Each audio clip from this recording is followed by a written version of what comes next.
Bonjour.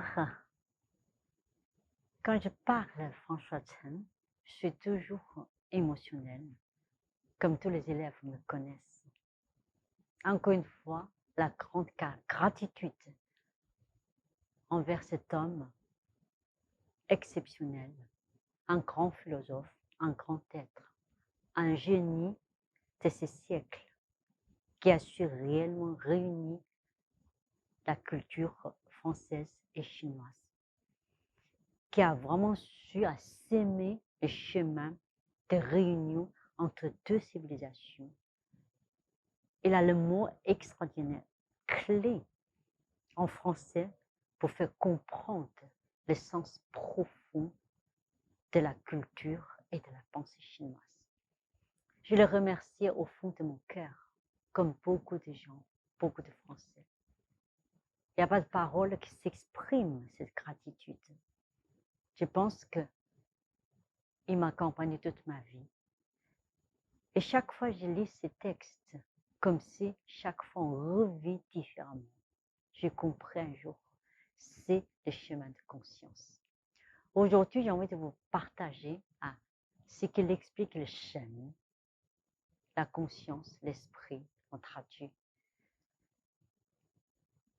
Et le Shen, S-H-E-N, c'est pas un mot facile, mais on sait que toute la culture chinoise et la médecine chinoise constituent ces trois mots, Qin, l'essence, Qi, le souffle, Shen, la conscience.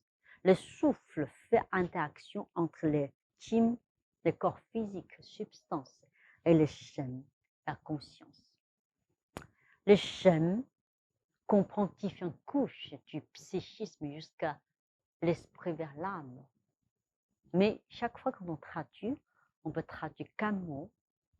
Ici, j'ai envie de vous faire partager ce qui est expliqué par François Chen, ce que c'est le Shen. Donc, dans son livre, et le souffle devient signe. Shen, esprit divin. Les jésuites ont utilisé ces caractères chinois pour traduire le mot Dieu. Pour le bouddhiste, c'est le Bouddha. Pour le taoïste, c'est l'état suprême du souffle. L'universalité de ces caractères me plaît infiniment. Au bout de leur course, les mystiques se rejoignent sur l'essentiel. Ils peuvent s'éduquer mutuellement. Je sais quand l'autre meilleure part. Ce qui nous unit à autrui est bien plus fort que ce qui nous en distingue. Par mon destin en tout cas, je me tiens sur une ligne de crête pour être en position d'accueillir la plus haute inspiration, d'où qu'il vienne. Le caractère est très imagé. La partie gauche est la clé du rite ou du sacré. Dans la partie droite, le trait en courbe incarne le mouvement concentrique en l'extension.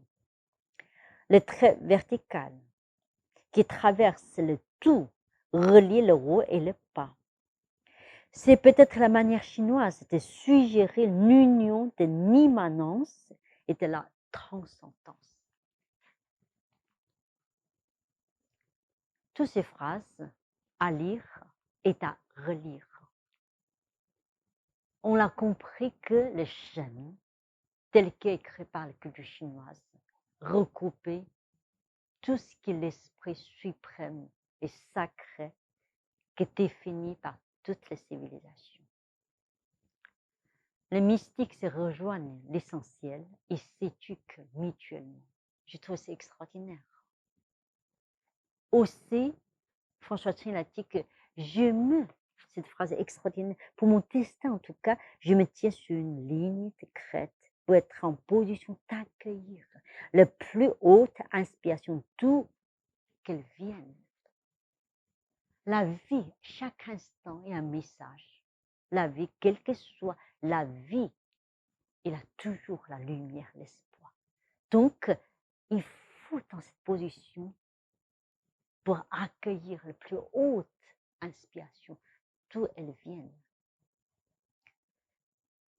Je trouve extraordinaire cette grande puissance qui réunit spiritualité et matériel, qui est cassée aussi tout ce qui, parfois, le monde nous sépare dans ce système.